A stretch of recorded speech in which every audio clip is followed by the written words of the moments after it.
Another motion alert from the living room camera. He'd installed the system months ago after long nights at work began to blur together, guilt riding him home every evening. The cameras were supposed to bring peace of mind. Instead, they mostly reminded him of everything he was missing. But something made him tap the screen.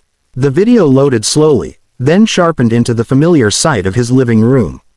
Sunlight spilled across the rug. 3 identical wheelchairs were lined up near the window. And in front of them stood Anna, the nanny he'd hired only 6 weeks earlier. Michael leaned closer. The triplets, Noah, Liam, and Eli, were completely still, as they always were. Born with a rare condition, none of them could move below the neck. Doctors had used careful words. Permanent, limited, unlikely. Anna knelt in front of them, her back to the camera. At first, Michael assumed she was adjusting something. Then he heard it. She was singing. Not a children's song. Not something cheerful and bouncy. It was soft, slow, almost like a lullaby, but deeper, layered with emotion.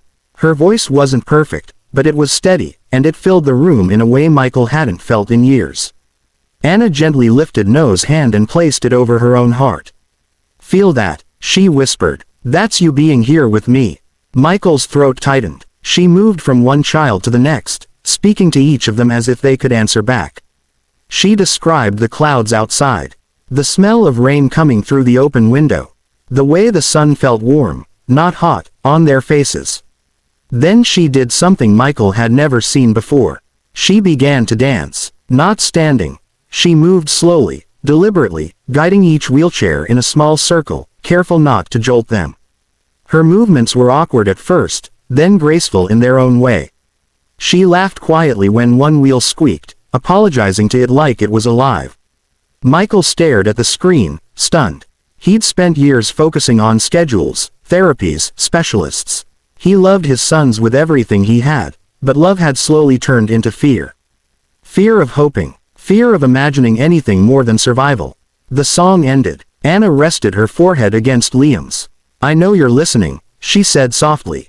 "You don't have to move for me to see you." Michael didn't realize he was crying until his vision blurred. That evening, he came home early. Anna looked startled when she saw him standing in the doorway, her face flushing as if she'd been caught doing something wrong. "I'm sorry," she began. "I didn't know the camera."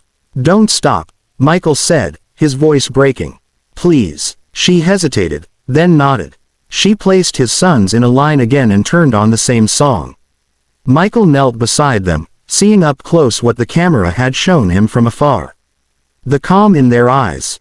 The way their breathing slowed when Anna spoke. He reached out and held all 3 of their hands at once. For the first time, he wasn't watching helplessly. He was present. When the song ended, the room stayed quiet, but it wasn't empty. Michael looked at Anna, words failing him.